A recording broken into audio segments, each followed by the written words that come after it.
Bonjour à tous et bienvenue dans cette nouvelle vidéo que je vais vous expliquer tout simplement le concept d'infini. Alors, c'est parti!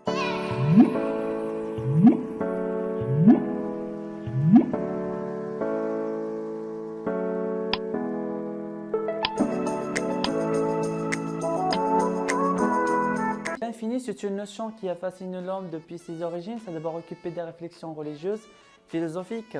Ce n'est pas quelque chose qui peut être trouvable, pas dans notre expérience et pas dans notre observation et pas dans notre connaissance sensorielle. Mais c'est un être mathématique en particulier dans la théorie des ensembles.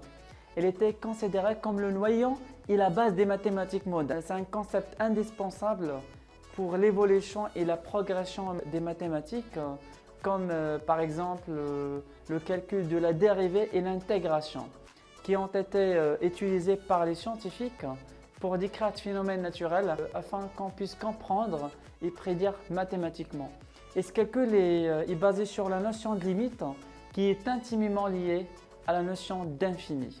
L'infini se trouve pratiquement dans toutes les sciences.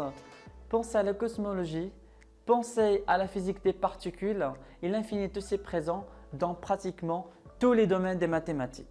Bien entendu, l'idée d'infini surgit dès que les gens commencent à s'interroger sur le monde dans lequel nous vivons. Il y a des questions qui portent sur le temps. Le monde est-il né à un instant précis ou a-t-il toujours existé? Existera-t-il toujours ou cessera-t-il d'être? Il y a d'autres questions qui portent sur l'espace.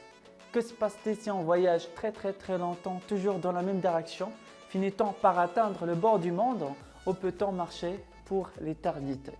Donc maintenant, on va faire un petit promenade où l'idée d'infini a été utilisée pour la première fois. Ça veut dire qu'on va faire une portée historique sur l'existence et l'accouchement de l'infini. Par exemple, en Égypte, dans la religion antique, Non était le nom de Dieu d'une notion infinie existant avant la création du monde. Chez les présocratiques, les philosophes présocratiques étaient en fait les premiers physiciens qui ont osé d'étudier la nature pour elle-même. Ils en sont venus à instaurer une méthode d'analyse, de recherche, de réflexion qui deviendra plus tard celle des scientifiques et des philosophes. Ces penseurs avaient comme objectif d'internaliser les principes gérant le fonctionnement du monde. Et à travers cet objectif, ils utiliseront plutôt soit directement ou indirectement le concept d'infini. Les Indiens et les Grecs avaient supposé que la notion d'infini c'est une notion philosophique, peut-être retrouvable dans les esprits, puisque on peut imaginer des choses infinies qui ne s'arrêtent jamais, qui n'ont pas de limite. Et parfois, ils avaient vu que c'est une notion purement mathématique, puisqu'il y a des ensembles qui peuvent contenir une infinité des éléments. Donc l'évolution de l'idée d'infini, du rejet absolu à l'acceptation de ce concept, en particulier notamment en mathématiques, il a interféré avec l'évolution de la philosophie, la religion et la perception de Dieu. On voit qu'est-ce qui se passe chez les Indiens en ce moment et les choses regardent différentes là. Et on braque les projecteurs sur le grand fondateur de la religion jainisme qui s'appelle Mahavira.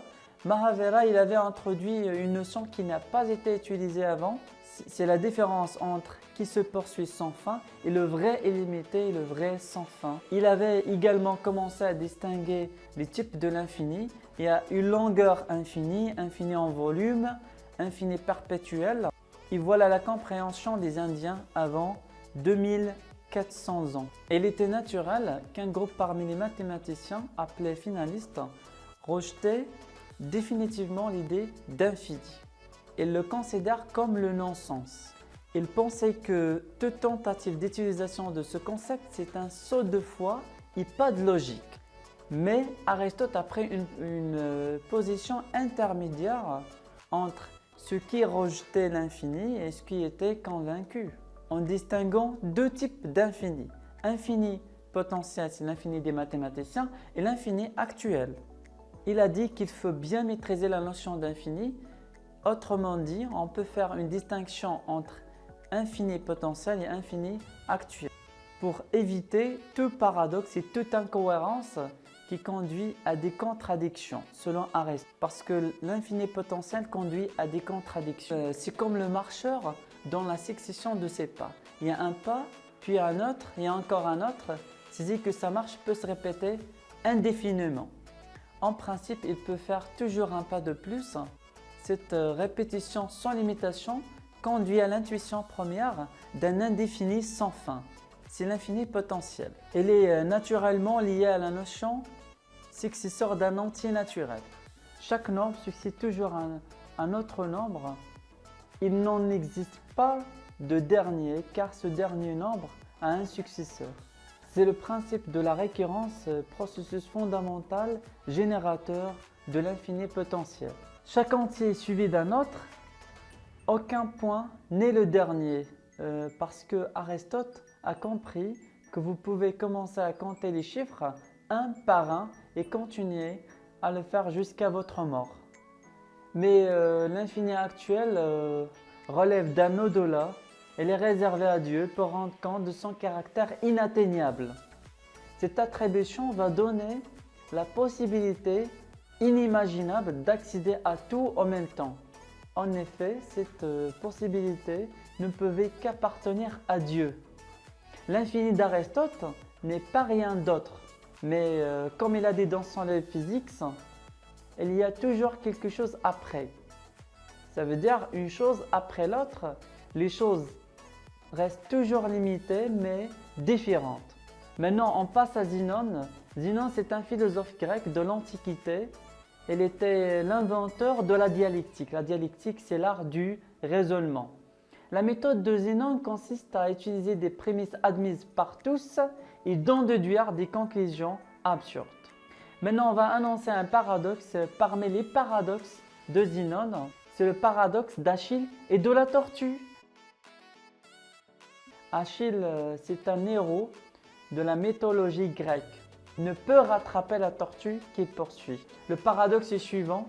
On organise une course entre Achille et la tortue à laquelle on donne 100 mètres carrés d'avance à la tortue. Bien entendu, Achille court le plus vite. Avant de la rattraper, il doit d'abord atteindre le point d'où celle-ci est partie au début de la course. Mais pendant ce temps, la tortue continue d'avancer.